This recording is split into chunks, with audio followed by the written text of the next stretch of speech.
The car accident was a blur, a symphony of shrapnel flying across the highway, the debris of at least 3 vehicles. At the time, I didn't know who was at fault or what exactly happened. I just knew pain. Immense, searing pain. I was in and out of consciousness for a while, but I can put together a picture of the following hours, however murky. The moments I do remember will forever be etched into my memory. I first came to on a gurney in the hospital, rushing through a brightly lit hallway. There was some chatter about my condition, none of it promising. A simple but ominous sentiment from a nurse stuck out and stayed with me until I was sprawled out in the operating room. "This doesn't look good." Shaking on the table, I recall more bright lights, as well as the beeping of medical machinery all around. Many doctors and nurses were at my side, scrambling to keep me alive. Though my mind was an utter mess, I do remember thinking that this was the end of my story. Between the intense injuries and panicked doctors, I could tell death was right around the corner, waiting to take me. My life didn't flash before me, and I didn't think of my loved ones left behind. There wasn't enough time for that. I simply succumbed to an endless slumber and closed my eyes as the flat line rang through the room. My eyes were fogged, but I could make out the shape of a tunnel ahead. At its end, a light. I made my way to it, cautious but curious. Eventually, I reached the glow and my vision returned. I was in a bright room. Before me, a tall, older gentleman in a white robe standing at a podium. He beckoned for me to come over and spoke with enthusiasm. "Hello, newcomer. Welcome to heaven." He gestured toward the wall behind him. There were no pearly white gates, just a minimalist, red door, void of any knobs or handles. "Heaven? So I'm dead?" The man smiled. "Yes, indeed you are. But fret not, for this is heaven, a paradise of the afterlife. Would you like to enter?"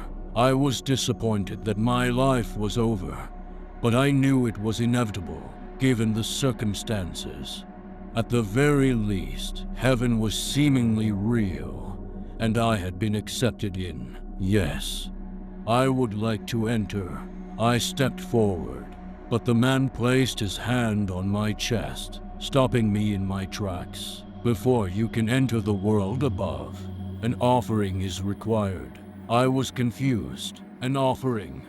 Of what sort?" The man smiled again. "We need your skin." My face sank, contorted in dismay. "My skin?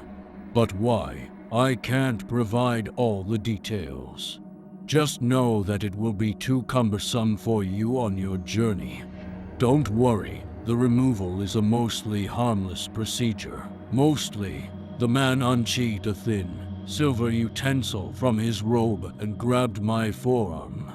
He began carving, to which I pulled away. "I'm not removing your skin. That's above my pay grade. I'm just marking you for our records. I have to dig deep enough to engrave the lower layers of your muscle tissue. Please don't move."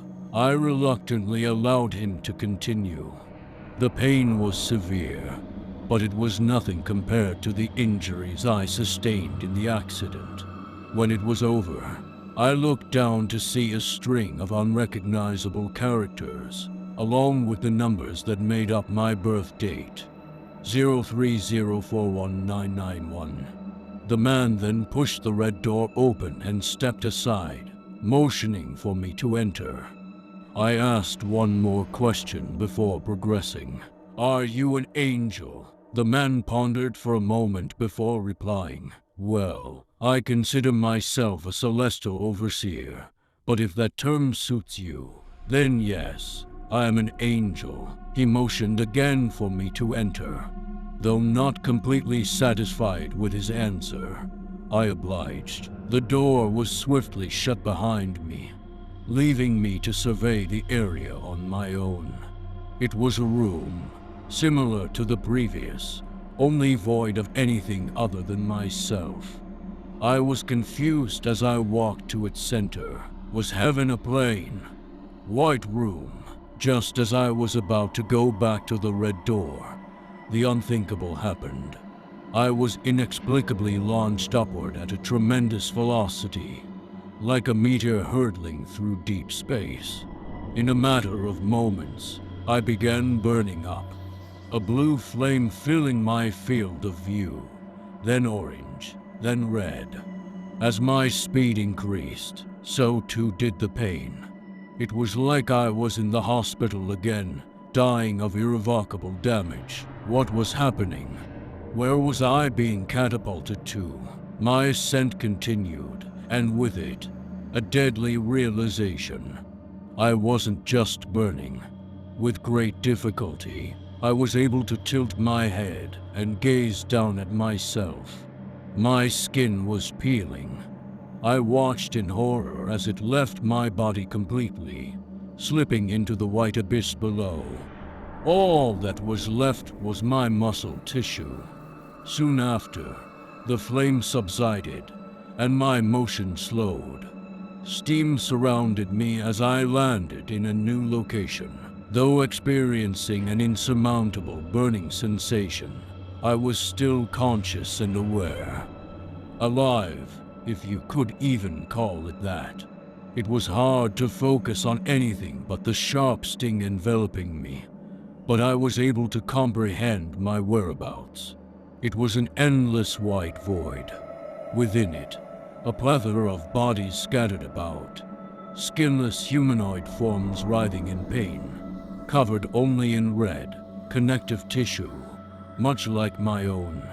They left blood trails as they crawled and slid across the white floor. My knees quickly gave out, and I too laid down in agony, unable to fight the anguish any longer. I desperately crawled to the nearest individual and spoke with what little energy I had left. What is this?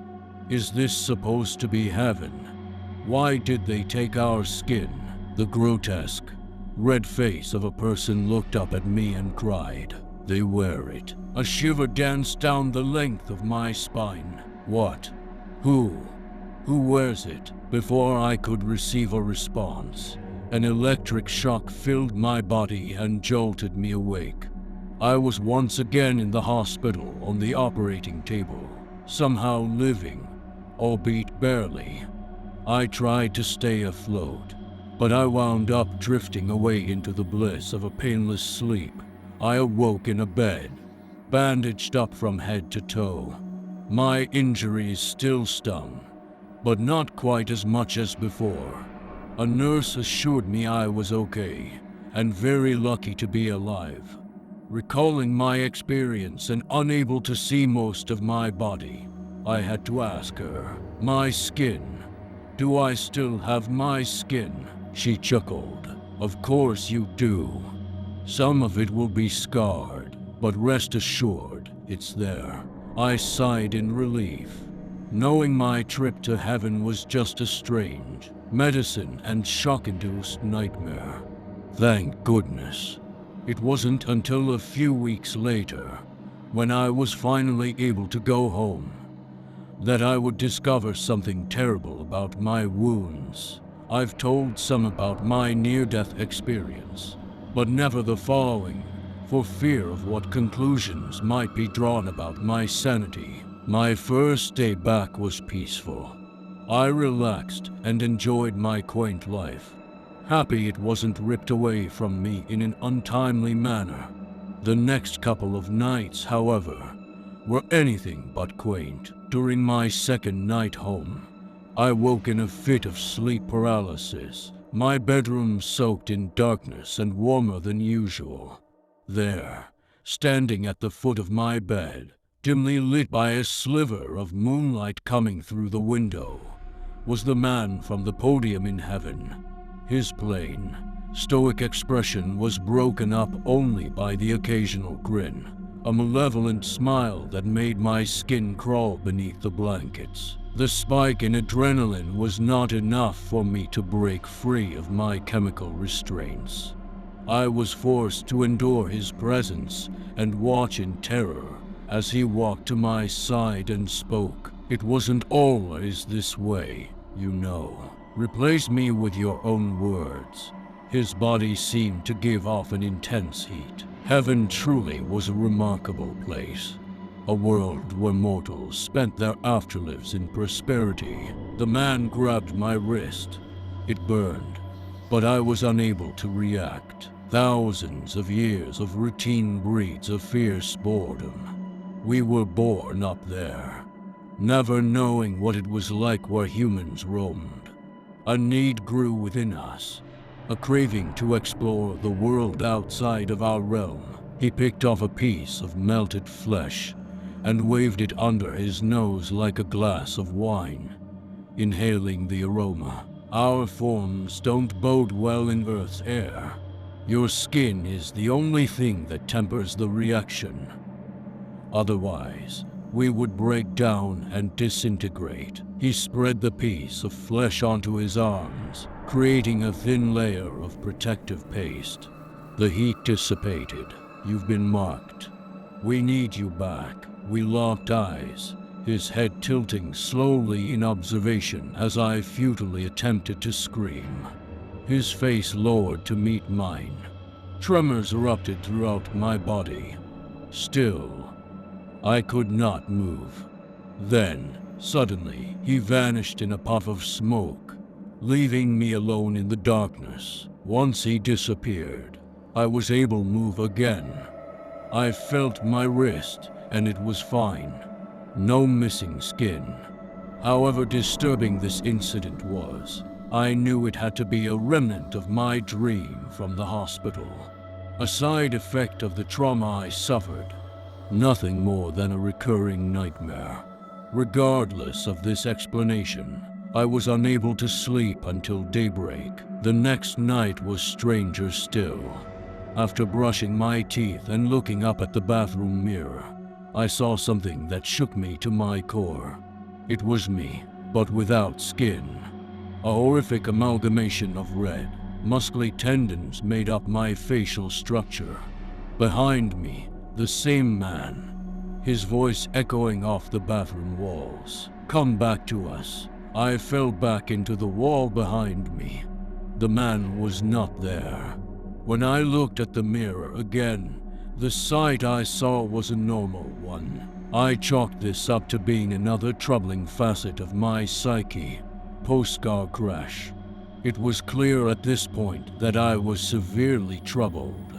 I started entertaining the idea of seeking professional help in the form of a psychologist.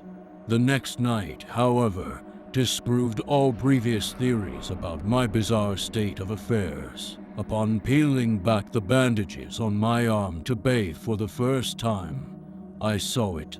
There were scars in odd, unrecognizable shapes, as well as a familiar numeric sequence, 030419991.